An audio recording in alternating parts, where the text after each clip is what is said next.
deyman berasiz. Qarang, bu loyihani rus programmasi yaratgan Aleksandr Vasilesov karantin vaqtida yaratgan.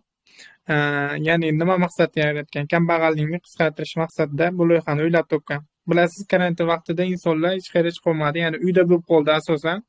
Hech qayerda chiqolmadi. Shu sababli mana shu loyihani o'ylab topdi. Ya'ni mana shu Darupalcha, ya'ni sovg'a ber, sovg'a ol degan loyihani o'ylab topdi. Bu Telegram bot orqali ishlanadi. Men sizga botni tartibini noldan tushuntiraman. Faqat sabr bilan oxirigacha eshiting.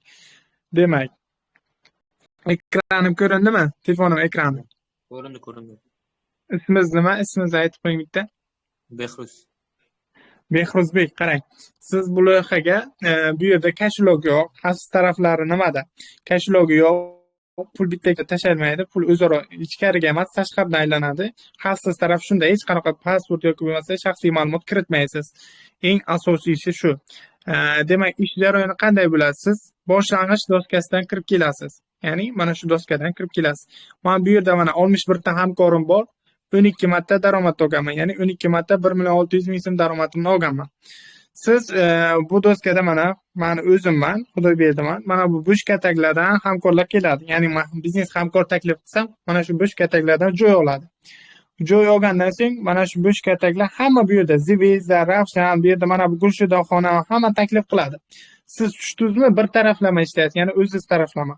Bu yerda takliflar bo'lgandan so'ng siz bo'sh kataklardan birida joy olasiz. Biznes hamkor taklif qilib kelasiz. Reklama asosida men reklamalar tashlab beraman sizga. U taklif qilgan insoningizdan siz bir so'm pul olmaysiz. Ya'ni u taklif qilgan insoningizdan siz foiz ham yo daromadni ham olmaysiz. Faqatgina u siz bilan birgalikda mana bu daromad oluvchiga joyiga tushish uchun birgalikda siz bilan harakat qiluvchi inson hisoblanadi. Tushundingiz? Bu yerda bitta siz emas, biznes hamkorlar juda ko'p ishlaydi. Mana shu yerdagi 3 ta mana Xudoyberdi, Ravshan, Zvezda va Gulshidoxon bilan 4 talar hammalari biznes hamkor taklif qiladi. 4 ta to'lishi bilan yashilga, quruvchiga va yaratuvchiga va daromad oluvchi joyga tushasiz. Bu yerda faqatgina taklif qilib ishlanadi. Ya'ni biznes hamkorlar siz o'zingizni ikkitaligingiz olib keldingizmi? Hamkorlaringiz ham o'zini ikkitalik hamkorini olib keladi. Siz bu yerdan doimiy ravishda 1.600.000 so'm daromad olasiz. Daromad qanday bo'ladi? Registratsiya jarayonini ro'yxatdan o'tgandan so'ng mana sovg'a oluvchi haqida ma'lumot degan tugmasini bosasiz.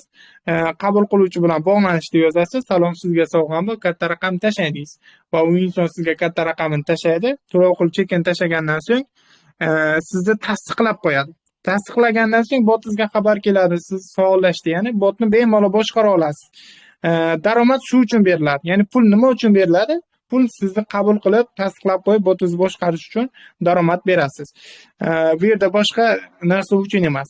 Ko'p insonlar tushunmaydi. Daromad nima uchun deydi? Daromad nima uchun beriladi deydi. Mana shu botni bemalol boshqarishingiz uchun, mana shu botda doimiy faoliyat olib borishingiz uchun to'lov qilasiz.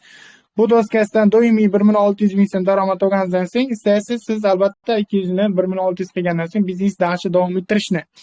3 ta daromadingizni, ya'ni 600.000 so'mni bronzaga qo'ysangiz, bir 600.000 so'mdan siz mana men уже 5 ta hamkorim bor, 3 marta 600.000 so'mdan 8 ta insonni olib bo'lganman.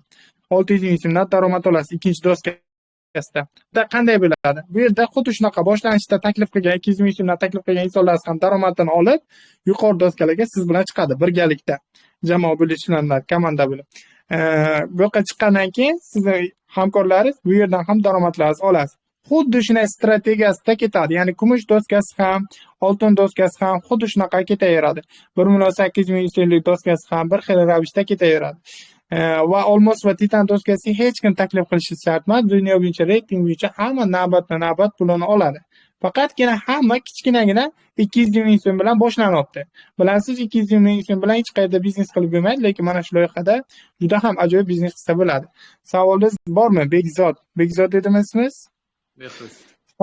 Aha, Behruz, savolingiz bormi? Tushundingizmi biznesni? Tushunmagan joyingiz bo'lsa, bexijolat beravering. Mana sizga savol tug'ilishi mumkin.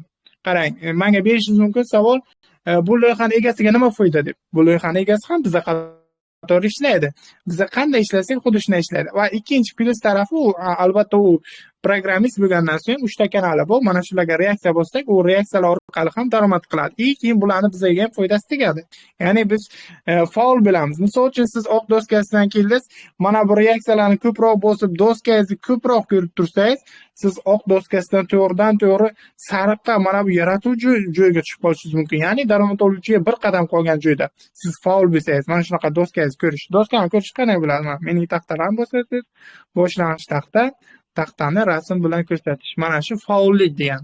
Shuni ko'proq qilib reaksiya bosib tursangiz, siz to'g'ridan-to'g'ri sariqqa ham o'tishingiz mumkin. Faqatgina daromad oluvchi joyga biznes hamkor bilan o'tiladi. Savolingiz bormi? Bo'lsa bering, bexijolat javob beraman qo'ldan kelgancha. Savolingiz bo'lsa. Shunda biz boshida shu hamkorlarni taklif qilishimiz kerak, o'zimizga o'xshagan, o'zimiz qatoriga. Ha, albatta pul bo'lgan insonlarni taklif qilib kelasiz. Albatta siz hali shogird bo'lganingiz uchun men sizni shogirdlaringizga ma'lumot berib dars beraman. Ya'ni siz daromadga chiqib, bo'ldi ustoz, men o'zim mukammal bo'ldim, men o'zim ham ma'lumot bera olaman degunizcha, men siz shogirdlaringizga dars beraman. Ya'ni o'rgatib, tushuncha berib turaman daromadga chiqqaningizcha. Tushundingiz? Yana savollaringiz bo'lsa bemalol.